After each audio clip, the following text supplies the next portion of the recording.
Hello and welcome to another edition of Morning Hoops Basketball Podcast. I am Anthony Denu. You can find me on Twitter at Anthony Denu, and I'm joined, of course, with Kyle McKeown. You can find him on Twitter at RotoKyleNBA. How are you doing tonight, Kyle? Doing great, Anthony. Thanks for hosting the show, brother. Yeah, no problem. So for the first time, we are doing a live simulcast on YouTube as well as Twitter. So anytime you guys want to get involved in the show, feel free to throw up a comment. I can throw it up on the screen for you guys. Whatever you're thinking about, what the conversation is taking us, or any hot topics that you think should be touched on.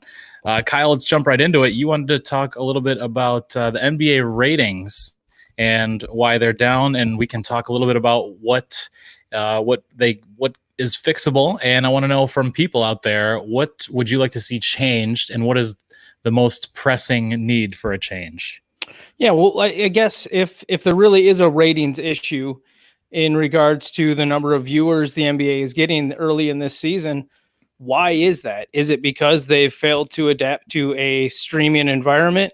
Is it because the old cable TV deals block out games? Even when people buy League Pass, it blocks out your access to NBA TV, the flagship channel of the NBA. You can't watch games on there through your League Pass, which just seems ridiculous, especially if you're spending, $200 and some odd on there. So it's, I think that it would be interesting to talk about what kind of changes the league could make in regards to interacting with the fans better, or presenting the game in different ways, or trying to make the game more competitive. Like, what are the issues with the game that would push away fans or make fans not interested in watching every single night?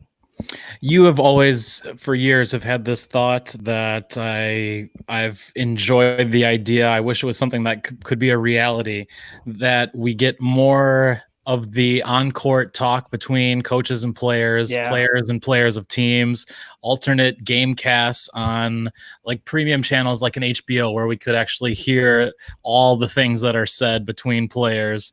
Back when KG called Charlie Villanueva a really bad thing, I want to hear that stuff. I want access to it on like an HBO or a Showtime, somebody who's willing, maybe Amazon Prime, somebody who's willing to pay up to have access to that. Now that's going to be something that would have to be negotiated with, though, because that's also about players preserving their images and the league preserving a family-friendly image as well. Whereas, the chatter on the court is not family-friendly. But might be the most entertaining, absolutely. As entertaining as a dunk or a buzzer-beating three-pointer. Well, and if these guys are going to get on social media after the game and talk crap to each other, why wouldn't they want some of their gregariousness to show on the TV? And really, I think the players would adapt to the new environment. It would be more dramatic. We just got a question or a comment here from, hey, it's Jeff saying, I watch NBA for the drama. And having that on-court chatter between the players, being able to actually hear them talking smack to each other, that would bring so much drama from game to game, and the players would even ham it up more. We'd really get to see more of their personality, or a guy like Joel Embiid, or the way Karl Towns has acted this season, kind of almost be more of a WWE character out there on the court. Something else I think you talked about is being able to get access to games a la carte, and I love what the NFL has done with Red Zone, where you get to basically see the most exciting game as it happens. And if there's a bunch of games happening, it'll take you to the closest game. Or if there's a huge highlight, then you get to cut to that game right away. And there's kind of one guy wielding and, up to all do these we have that letting you know for the NBA right now? Basically, it's just when NBA TV is on and there's a bunch of games, sometimes they'll kind of bring you to what, the most exciting game after it happens, but it's not really set up the way that NFL Red Zone is. And I think that's something that the NBA is missing out completely. And fans with their phones like to have that kind of access to just what's the most important thing going on in the NBA. And maybe it is just a Cavs Hornets game on a Sunday night, but I mean, then whatever, that's the case, then that's what's on. Well, and Adam Silver's talked about implementing microtransactions in regard to different bets that you can make throughout the game. on very small different things, but why not make it also access to the game to be able to send out a notification to anybody who's got the NBA app to say, hey, this game is, there's 5 minutes left and it's within 3 points. Do you want to pay $1 and watch the rest of this game? Like that would be a nice way for them to maybe bring in people into those exciting moments when people don't have 2 hours to devote to the game every single night. But also we've seen some different channels on YouTube have actually been getting shut down for using different NBA highlights that in previous times were just readily available. And that's one of the things that I think has led to NBA Twitter becoming so big, is the NBA's willingness for their highlights to be shared on social media. It's opened up the door to people who maybe weren't basketball fans, but then they see the exciting plays happening in these little clips shared by Worldwide Wob, and seeing all the big news that comes across from Woj and the commotion and the drama that stirs up. And maybe if the league can find ways to integrate that more, I think would help as well. Worldwide Wob, is he the police chase guy? I don't know if that's Worldwide Wob. He's just a Twitter guy who tweets out the highlights every single night. I am familiar with him, but he, in addition to being very involved, he's like the guy on NBA Twitter. He also tweets out live high-speed police chases in Los Angeles. I didn't know that. Yeah, it's another. Yeah, and it seems to happen quite often, but he does a great job narrating kind of those things. I thought high-speed chases were just like from 80s movies. I didn't realize they happened in real life, so that's really neat. It's pretty unbelievable. That's where the real drama happens, Jeff. What other things do you think that the league could do to kind of spice things up or to keep people interested throughout the season to make every single game more important? Because right now, I think something that limits people's ability to stay invested in the league is the fact that you have teams that shut down players at the end of the season when there's still a month and a half, 2 months left. Just the way the schedule breaks out now, the way the trade deadline comes in, and then the All-Star game, it leaves so little time after those events for a team to try to make a change in what they're going to do or to add another player that you would think would be meaningful enough to pull them out of the mud.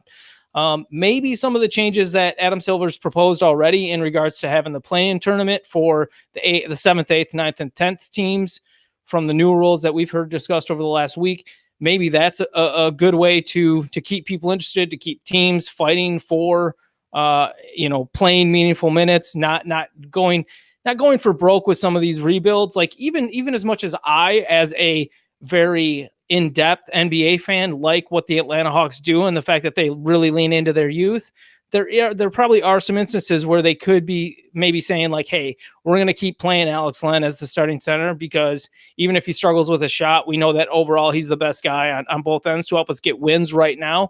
But that's not what the Atlanta Hawks are doing. They're not trying to get wins every night. I mean, they just had a 10-game losing streak that they finally snapped on Monday night. If you could create a system where teams weren't able to not compete for every single game, I think that would be ideal. I don't know if it's realistic, but I think there are certain things you could put in like this midseason tournament, but you put it at the end of the season, and it's how you set the lottery, is you have people play for their lottery spot. Yeah, and you have more buyers at the deadline that way. I know already it's easier to make the playoffs than it is to miss it. So, I mean, you kind of have to put some effort in if you're one of those middling teams and you are really trying for the rebuild. But another thing that bothers me is blackouts. That's something that is sort of inexcusable. Why can't we have access to all the games regardless of our location? If I get the NBA package and maybe I don't want to have cable, all I want is that, even if I am in that designated area, it's ridiculous. So right now I can't get Blazers games and I live in Portland. Right. And I live in Madison, Wisconsin, an hour from Milwaukee, and I can't watch Milwaukee Bucks games on League Pass. How does that make any sense when you have a fan shelling out the money that they do? And it's all about how it extends to the local TV deals that they make with Fox Sports and other networks. But like, alter the deals, change the deals, find ways to monetize it or to keep people interested, or to say like, hey, if you allow us to have access on this League Pass thing, we'll give you this percentage. There's got to be a percentage that works for everybody, right? It's just, but we've had this problem for 10 years, and they haven't fixed it. And now I know that there's a lot of different streaming apps out there, so you can't have every single streaming app working perfectly for the NBA League Pass, but they don't have one platform that works in like a malleable way that allows you to DVR easily and go in and try to watch exactly what you want to.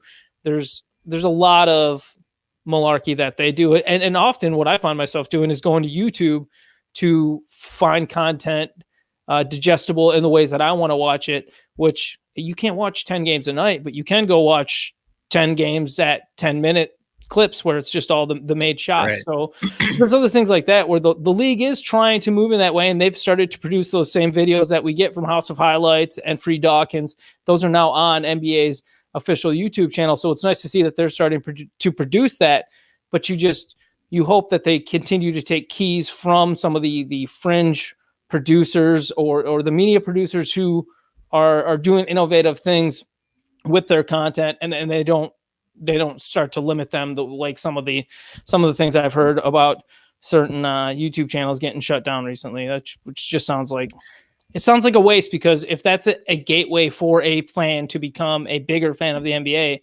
then I don't see how it can be a negative thing to have someone else promoting your product. And as frustrating as the NBA can be in a lot of these instances, they are really at the forefront when you compare them to the other United States, the NFL and and MLB for baseball and NHL, in terms of like their fan base and reaching them on the internet and on like so much of the NBA seems to happen on Twitter. NBA is, and a lot of that's because they allowed the headlights or the highlights to go out. In the United States, if you consider just the leagues here, and an NCAA if you want to throw them in, NBA is really, I don't want to say the cutting edge, but when you look at the competition, they are certainly ahead of the competition.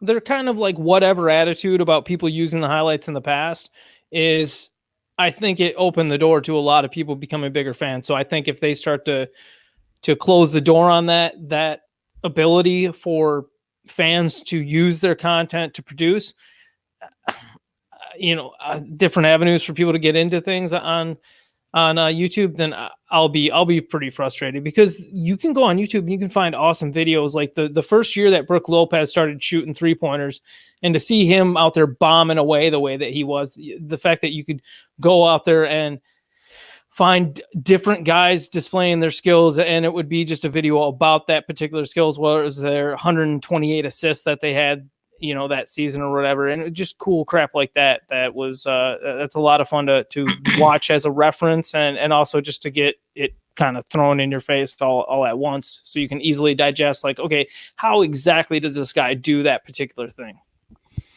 Okay, so we've established some things that we dislike. What do you think is the problem with ratings right now? Like, why is this an issue today? I just think it's because the games in the regular season don't really mean much right now for a lot of fans. It's hard for them to buy into narratives. The NBA probably doesn't build up the narratives the right way. They'll stick in the big markets instead of realizing, like, we need to pump up Luka. We need to pump up Giannis. These guys are super exciting. We need to really showcase our rookies when they're doing exciting things. Jarrett Culver's done some fun stuff for the Timberwolves. They need to be more open-minded and have more of a holistic view of trying to market the league. It's not just about, Alex Caruso and his dope, muscles and dunks. So, and it's not just about the two LA teams. There's a lot of fun stuff out there happening on a lot of these teams. And if the league can use the personalities the right way, it'll just open the door even more and more. I think there was a breakdown of Bleacher Report stories for the year, and it's like number 1 was LeBron, and then number 2 was Alex Caruso of all NBA players. Yeah, I mean, hey man, it's all fun stuff to talk about. So whatever on all that. Like, I'm not trying to hate on anybody, but there's a lot of fun stuff to talk about, and often the league will get caught up obsessing over something like Carmelo Anthony, which is another thing I wanted to talk about tonight. Well, let's get into some current news and talk about our players of the week. Well, the players of the week by the NBA this week were now announced for the East as Giannis Antetokounmpo, and then from the West as Carmelo Anthony. And Carmelo with the Trailblazers did go 3-0. He scored 67 points over the course of those 3 games. He played well, but it was twice against the Chicago Bulls, who are not a good defensive team. And his matchup was Lauri Markkanen, who is one of the more struggling players throughout the season already. The other team they matched up against was the Oklahoma City Thunder, who he would have been matched up against Danilo Gallinari most likely. Another not necessarily staunch defender. So plus there's that revenge narrative for him there, so he gets a little bump on that. Look, we had James Harden come out and score 60 points in one game last week, and they gave Carmelo Anthony the Player of the Week award in the West for scoring 67 points. That doesn't float, bro. It is pretty wild. Do you think it is so much of just the story and the hoopla behind it, or? And that's fine. If the NBA wants to come out and say, look, this is like, I almost feel like they have to defend this, because otherwise somebody tweeted out, this is like, it turns the award into the, world's greatest grandpa mug award. Essentially, like it's completely meaningless, and it's cheapened by giving it to Carmelo. You're really just leaning into that narrative of he came back and he's having a good run. But like, okay, cool. Why haven't you given it to Markelle Fultz yet then, you freaking jerks? Very good. Markelle Fultz is a favorite of the show, if anyone's paid attention. It's great what Carmelo's doing, but this is just another thing. Like, if you're trying to get people to appreciate him, then don't do this heel type stuff where you're propping him up like Roman Reigns. We don't need to prop him up. He should prop up himself with his play, and he's been doing that, and he's been earning respect. But now you're like testing people. You're saying, "Oh, we don't need to give Carmelo a crutch." Okay, he's got 2 good legs, brother. All right. So anything else injury wise that we should know about from tonight? Nicholas Batum left the game.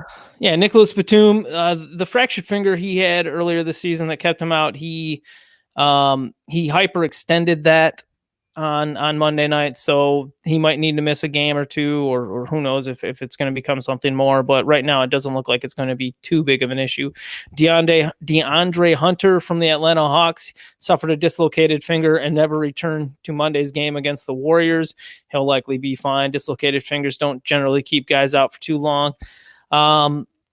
Mike Conley left Monday's game with a left hamstring tightness and was not able to return. So hopefully this isn't anything that keeps Mike Conley out for too long, but hamstrings can kind of vary in how long they'll keep you out. Chris Dunn was still in the starting lineup for the Chicago Bulls on Monday. They did not play well. A little bit other news. Dante DiVincenzo moved back to a bench role, with Chris Middleton moving back into the starting lineup for the Bucks. Jonas Valanciunas was out with an illness again. Cody Zeller came off the bench, with Bismack Biyombo staying in the starting lineup. Even so, I wonder how long that's going to stick. It'll be interesting to watch that situation. Rookie Ty Jerome from the Phoenix Suns made his NBA debut. He had missed every single game so far this season with an ankle sprain. Sterling Brown's going to be out for another game or 2, but could return very soon with his shoulder injury.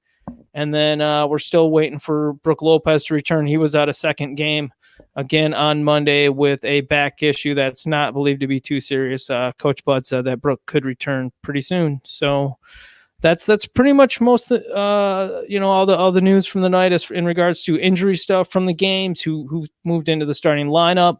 Kevon Looney was back in action, but on it and started at power forward next to Willie Cauley-Stein. The Warriors actually went with Alec Burks at point guard, Glenn Robinson at shooting guard, kept Eric Paschal in at small forward so that they could start Kevon Looney next to Willie Cauley-Stein in the front court.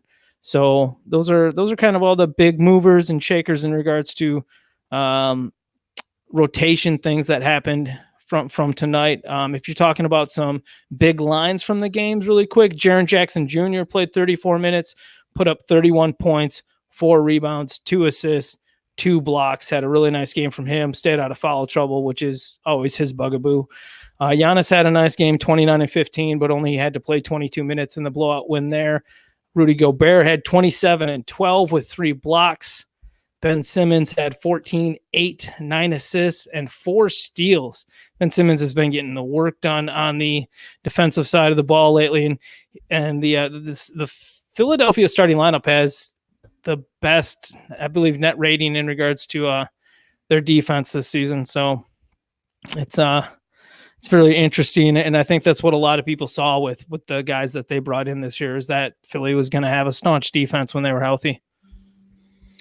Yeah, and they've been as advertised so far. I mean, Josh Richardson is just a bear, and then the way that Thibault's played too in limited minutes. I mean, he's just racking up steals and blocks when he's out there.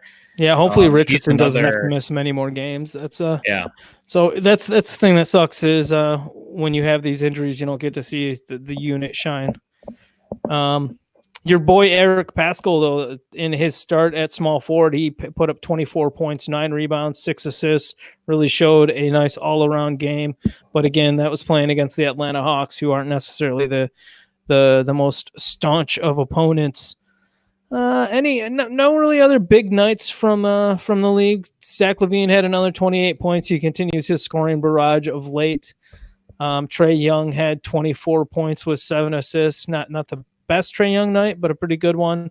It's nice to see Lauri Markkanen have a good shooting night for once. 20 points, 4 3-pointers, 7 rebounds, and 1 assist. No defensive stats from Markkanen, but at least he was good shooting the ball in his 30 minutes.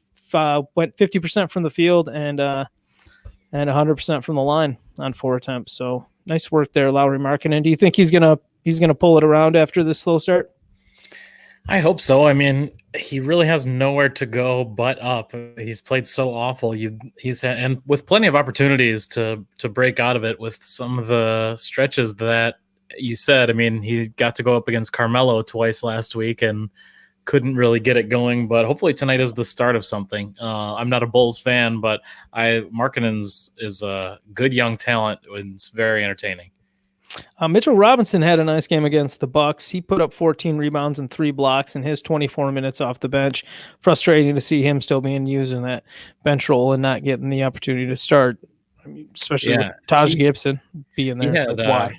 He had 3 fouls in the first quarter and still put up those 14 rebounds. Pretty well, and he's impressive. One of the best guys physically wise and athletically, where you look at what his body is and how he can move, and to say like that's the guy you want out there trying to guard Giannis and learning how to guard Giannis and being the guy who's going to try to stop Giannis if the Knicks ever want to be a championship level team. Anything else? Anybody who's watching this, let us know if there's how stupid we are or what other ideas you have about the different topics we're covering. So please chime in the comments, whether that's on Twitter through Periscope or on YouTube if you're streaming or watching the stream there. Yeah. And thank you for watching. Yeah, we appreciate it for sure. And any feedback is good for us. And anytime you can hit that like and subscribe button, we would greatly appreciate it as well. You need to get better lighting, Anthony. We can't see your face. It's so dark in there. Jeez. Is that a comment we have?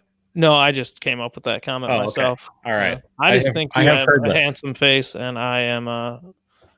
It's dark. It's dark in your room. Well, yeah, we'll get there. Okay.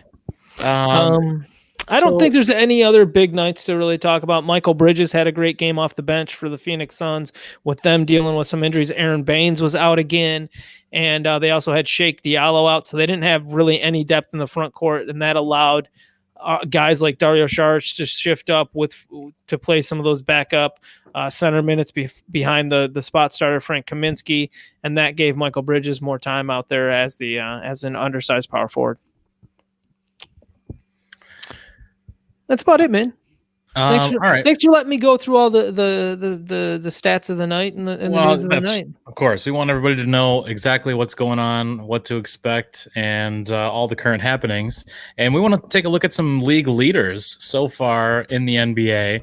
Starting off with points per game, James Harden, darn near 40 points a game. He's got a 38.9 as it stands right now. So he is averaging more points than minutes. He's got 36.8 minutes per game and 38.9 points per game. This is pretty unbelievable stuff. We've never seen anything like it in our lifetimes. Do you think that he could legitimately average 40 points a game this season? I have not been a James Harden fan this last year, but I am rooting for him to score 40 points a game this season. This is just, I mean, think about it. Just a few years ago, scoring 30 points a game was pretty legendary. And now, we have, I mean, you got 3 guys doing it now. We had last week, Trae Young was also averaging 30. I think he's down to 28 something now, but it's just something really special. And I loved a lot of the D'Antoni Suns teams. So to see him have a player that could put up those kind of numbers is offensively, it's unbelievable. It really is. The top 3 in scoring right now is Harden at 38.9, Giannis at 30.8, and Luka Doncic at 30.6. So somebody was giving me some flack about talking about Giannis as the no doubt MVP, and it's like it's because he's having a similar effect as Doncic on offense. He just does it in a different way.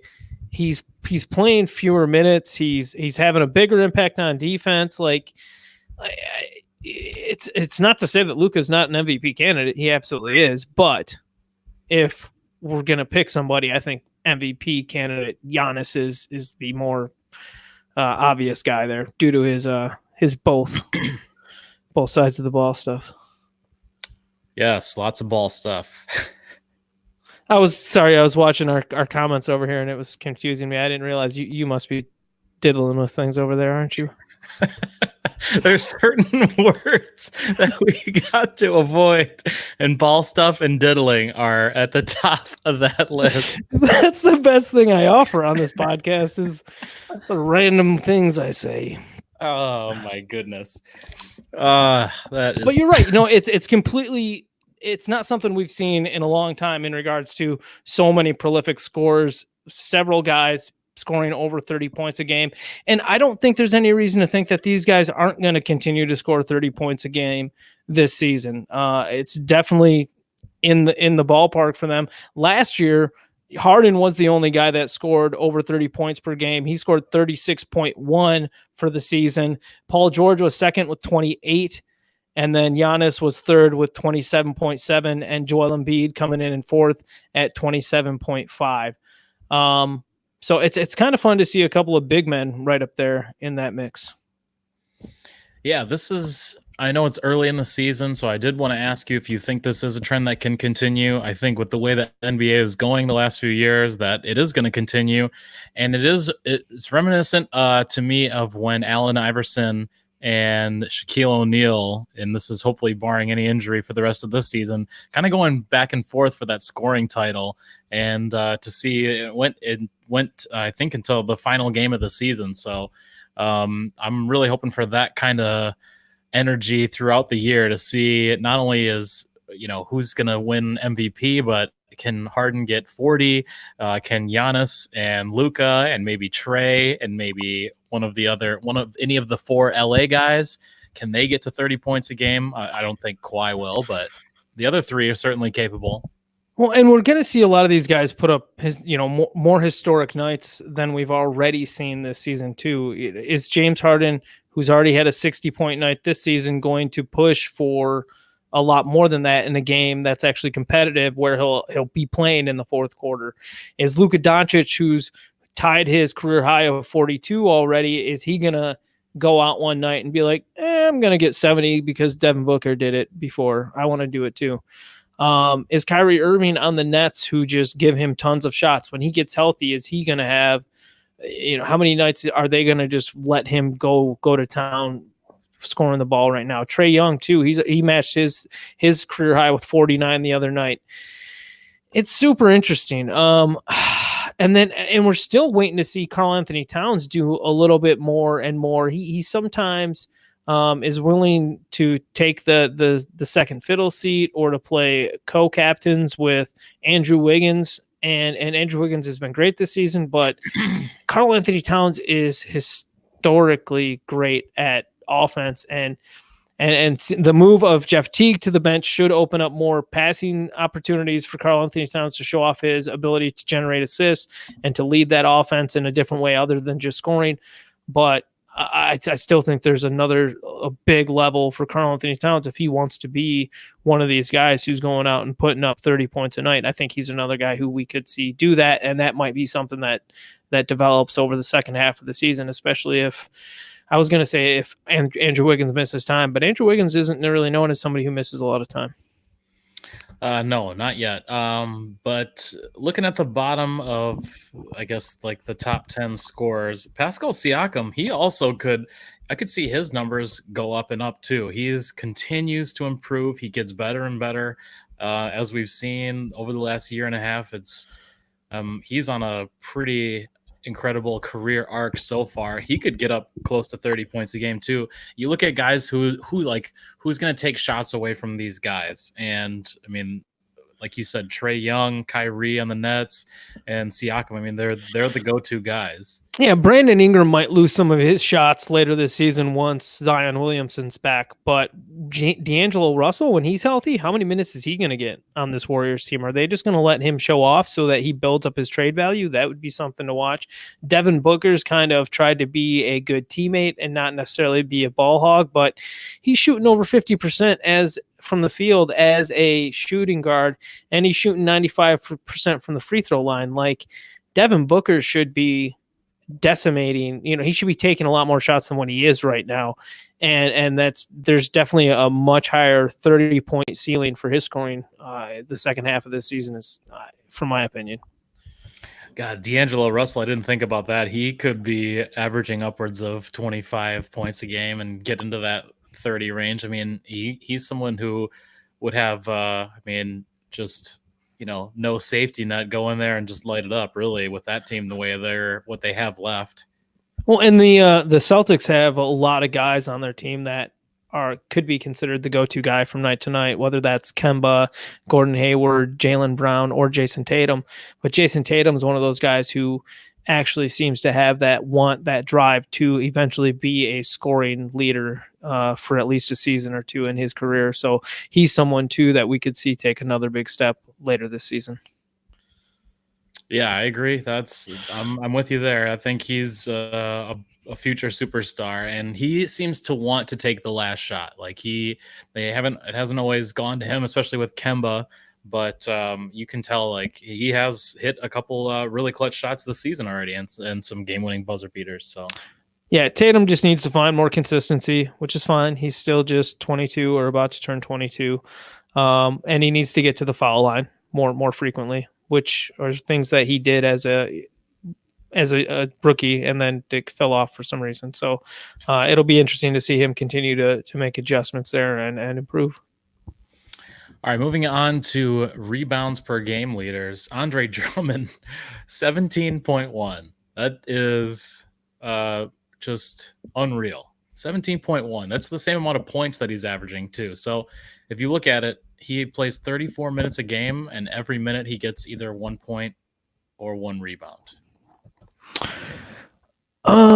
Sorry, I'm still bringing up my my stuff for his. That's, yeah. I mean, it's the thing is about Drummond is, before Drummond we had, who did we really have as like a great rebounder? in the NBA that did it at such a prolific level as he's done it. I think it was Kevin Love for a certain stretch, but before Kevin Love had that really good rebounding stretch with the Minnesota Timberwolves while he was on their team, it was pretty much you had to go back to Dennis Rodman back when he was putting up 18 rebounds per game for a season. Yeah, it's Andre Drummond is the best rebounder since Dennis Rodman. I think I've been saying that for a year or two. I think he's only really cemented that since. And it's 17 is just unreal. And it is not silly to think that he could finish with 17.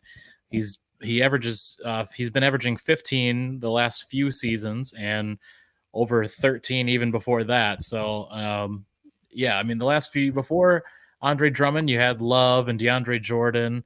And before that, Ben Wallace. But really, Dennis Rodman is the one that I think now Drummond is in a class with by themselves.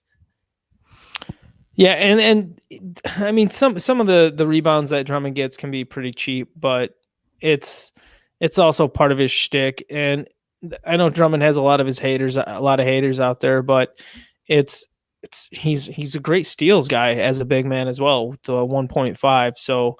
And that's something he's consistently had in his game, and he's gotten better as a blocks guy. He's showing off the ability to get assists. So Drummond's probably underrated in some respects. Another guy we've seen really step up as being a prolific or an even more prolific rebounder this season has been Clint Capella.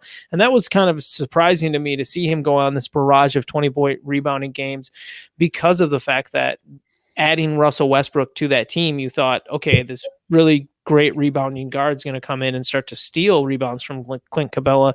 And that may be what we saw early in the season, but then I guess the Rockets decided to change course and lean into the fact that Capella's maybe better at that talent than what we've given him credit for in the past.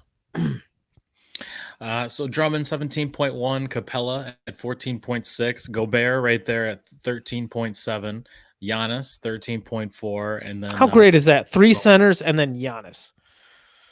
Yeah, I mean, you look at the list. Really, Giannis is the only one who is not a center that you would say. I mean, Love, you can go either way with him, but really everyone else you would say is well. And then right after Giannis, we've got Domantas Sabonis, who's a power forward, but someone who a lot of people still view as kind of more of a center. See, that's a tough one because him and Turner, yeah, I feel like that's almost interchangeable in a lot of ways.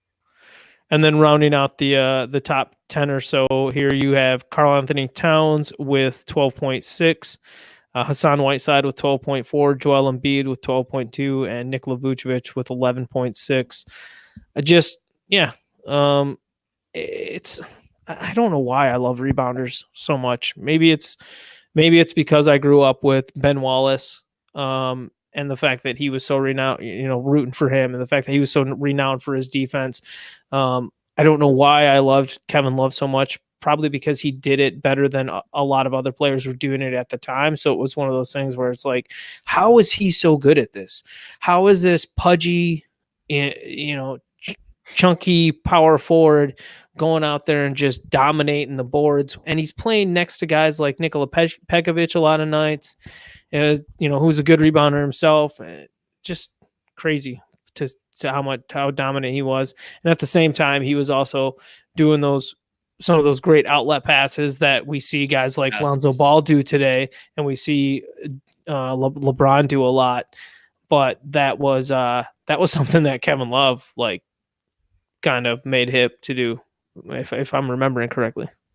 Absolutely, he brought it back from the Wes Unseld days, who was like the original outlet pass, fast break guy. So yeah, and Love was averaging like 25 and 15. That was such a fun season. One of his last few years there with the Timberwolves before the trade. We won't talk about Sabonis again, so I just want to mention him getting 3.8 assists in his role this season is amazing too. He's not just getting the ball and barreling into the paint and scoring from underneath the cup. He's also going out there and using his ability to create space and to draw defenders to find open guys out on the wing. So it's nice to see the amount of playmaking that is continuing to grow from the big men in the league. It's just the fact that we really do have positionless basketball, because you don't necessarily look to one playmaker to carry the load for a team, or you're not necessarily looking for the point guard to be that guy these days. It's often somebody who's playing one of the forward positions. Well, speaking of assists, let's get right down to it. Only one player is averaging double-digit assists. LeBron James, 10.9 per game. I mean, he could have done this whenever he wanted, but it is super cool. It is. He's like legit playing point guard almost. Yeah, no, the Lakers came out and said we're planning on playing LeBron as our point guard. The lineup they put out there is Avery Bradley at shooting guard when healthy. Now it's KCP for the last handful of games. You got Danny Green out there, Anthony Davis at power forward, and JaVale McGee at center. That's LeBron at point guard. Even if he's guarding a different position on defense, he's playing point guard on offense, and they've purposely also built the offense to have him being the facilitator. I mean, that's another reason why when we were talking about our awards show from last night, talking about Frank Vogel, how I think it's just great that he really chose a path and is walking down it, and it's working for them. And the fact that they're being so dominant is great early this season. It's been fun to watch. I love that. Here's the one frustrating thing about it is that we know that LeBron, if he wanted to, he could go out and average 30 points. He could go out and average 10 assists. He could get the triple double. And you just wish that, like, as someone who obviously cares about his stature in the league historically, why doesn't he go do these historic things that are in his something that he's capable of doing, so that he can build up his legend more? Like, he could have went out and had a triple double for a season and averaged it long before Westbrook went and did it. And that would have made him look like the front runner, or the guy who brought that into the game again, rather than Westbrook. But LeBron just doesn't choose to, necessarily seek those things out. And sometimes it frustrates me, because I think it's obviously in his ability to do so. After LeBron at number one, it goes, of course, to Luka. He's got 9.6, so he is just a shade under 10. He's got 9.9 rebounds and 9.6 assists, so he really is right there for that 30-point triple-double average. And it's another level. I mean, you keep seeing those graphics of stats where it's Luka and LeBron, whether it be current stats or the only players to do this or that, or it's a triple double stat, and you see Luka up there with, of course, Russell Westbrook or Oscar Robertson. I mean, it's the rarest of air, and just there. What more can you say about it, man? He's the story of the NBA this year. And it's hard to argue with that. I'm not saying, I mean, he is my pick for MVP as of right now, but he's the story. That's just the way it's been. And rightfully so, I think. Yeah, no, I mean, just, he's almost 21 years old, but it's amazing the way he commands the ball. Now the Mavs have definitely set it up around Luka, where he's the focal point, and you're pretty much catching and shooting after he passes to you, and he's taking most of the shots. But it works. They're winning games, and he's doing historic things and scoring in an efficient way. He's shooting 48% from the field. He's shooting 83% from the free throw line, doing it on tons of attempts. He's even getting a decent number of steals this year with 1.5 per game. So nothing not to like about what Luka Doncic is offering for this Dallas Mavericks team. And the fact that he's even capable of playing the amount of minutes and carrying the load that he does, being the primary ball handler, like, it takes a lot of energy. That's why you see teams often have a guy bring the ball up the court, because if you're getting pressed by the defense a lot, like, it takes a lot of energy to protect the ball while you're trying to get through traffic, and that's when you'll have a guy like Devin Booker come in and say, okay, I'll take the ball from you, Ricky Rubio. So as we look at the league leaders for assists, there's a name that kind of jumps out. Like, one of these is not like the other. Can you tell me who you think that is? I feel like you're going to say Malcolm Brogdon because you want to talk about something Bucks, but no, Devontae Graham? It is, yes. Yeah, absolutely. Second-year player Devontae Graham from the Charlotte Hornets is averaging 7.7 assists per game this season. He started the year coming off the bench for them, but after Dwayne Bacon struggled, the team said, you know what, Terry Rozier, please play shooting guard. We're going to have Devontae kind of run the show. And they're fighting for a playoff spot and I don't think they were planning on that this season at all. I mean, the front office from the Hornets pretty much came out and said, like, yeah, we're not planning on winning this season. So doesn't this hurt them long term if they make if they're the 8 seed? I think it's worse than them being. Oh no, I mean, it's not good for them. Not at all, because you've got different pieces. Yeah. Well, you've got Devontae Graham showing that he's probably an NBA starter, or at least someone who deserves to be a consistent part of a rotation. He's shooting. He's one of the best shooters off the dribble right now so far this season from 3-point. And you would lump him in the class with I think he's one of the top 5. So you're talking about guys like James Harden and on and on, shooting off the dribble. But yeah, Devontae Graham, with the way PJ Washington's been playing at power forward, I know a lot of people have issues with Miles Bridges' inconsistency, or their perceived inconsistency from him. But I think Miles Bridges has been great this season and showing that he is somebody you can rely on to at least have effort on defense every single night. And he's also got upside in what he can offer on offense. Just the fact that he gets blocks almost with such frequency really turns me on. To what you're saying about Devontae Graham, for our listeners or our viewers, he is averaging about the same amount of 3-pointers made per game as Trae Young is. So he really is right near the top with those guys. I mean, Trae Young is averaging 10 more points per game than Devontae Graham, but yeah, the fact that they're both averaging 3.3 and 3.4 for Trae Young, that's definitely something to be noted. Essentially what I was saying, though, the fact of them getting into the playoffs, if you can get these young guys experience in the playoffs, even if it's just for 4 games to get their butts whooped going into the summer, that's so much better going forward. If you're looking at Devontae Graham, Terry Rozier, and Miles Bridges and PJ Washington, is saying, like, we've got 4 of our starters. We just made the playoffs with these guys. They're all young. They all were good enough to get us to the playoffs. Why not playoffs?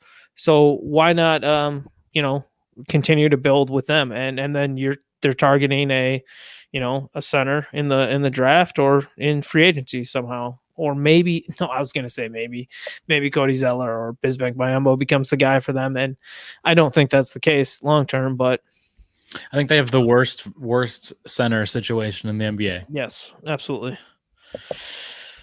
Let's talk about some more centers, because we're going to jump to blocks per game, and we'll finish off with steals. But we're going to talk about blocks per game so far in the NBA. DeAndre Ayton, who hasn't played quite a while, has 4 blocks per game. He only played in 1 game, but was it just 1 game? Yeah, he only played in 1 game before he got suspended, but he had 4 blocks in that game, which is a marked improvement from what he'd done in his rookie season. The question here is that real? And I don't think that we can believe that that's real. I mean, but I think it's in Ayton's wheelhouse to be a better shot blocker than what he was as a rookie. Absolutely. But no, I don't think that he's on like a Dikembe Mutombo type level. But some of the guys that you have played more regular time, Jonathan Isaac, 2.8, Anthony Davis, 2.8 blocks per game, Brook Lopez, 2.4, Miles Turner, 2.3, Hassan Whiteside, and then Porzingis, Gobert. Yeah, in terms of guys who are playing a regular amount of games, that's about it for your tops. Mitchell Robinson right up there, and he barely plays in terms of minutes per game. Yeah, I mean, I don't think that there's anybody who's like too surprising here. Kristaps Porzingis is the only one out of these guys who's averaging both 2 blocks and 2 3-pointers per game. That's I suppose that might become true for Brook Lopez later this year as he improves with his 3-point shooting as the year goes on. John Collins as well. Yeah. John Collins, I don't think that we're going to see his blocks stay as gaudy as they were in the first 5 games before he got suspended, but he was averaging 2 blocks per game to open the season. So some nice work there. And it's possible that John Collins actually maintains quite a bit of production there with what we've seen out of the Atlanta Hawks center rotation so far. And the fact that Jabari Parker's played well at power forward while Collins has been out, we might see Collins start at center a lot more than what the team had previously planned. He's still got another 9 games on his suspension. And DeAndre Ayton has another 7 games on his suspension for anybody who's looking for an update there. Yeah, I think when Collins gets back, the way that Parker has played for the Hawks, that's the front court that I think would be most successful, and you're also getting your young guys the minutes that way too. So let's move on to our last category, which is steals per game.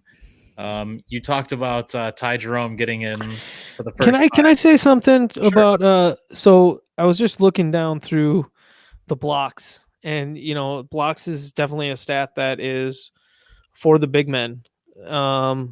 And you have to go down pretty darn far to even like start to talk about guys who are wing players. You could maybe talk about Giannis Antetokounmpo, but he plays plenty of time, trolling around the hoop, that you could even call Giannis as kind of like, an undersized center.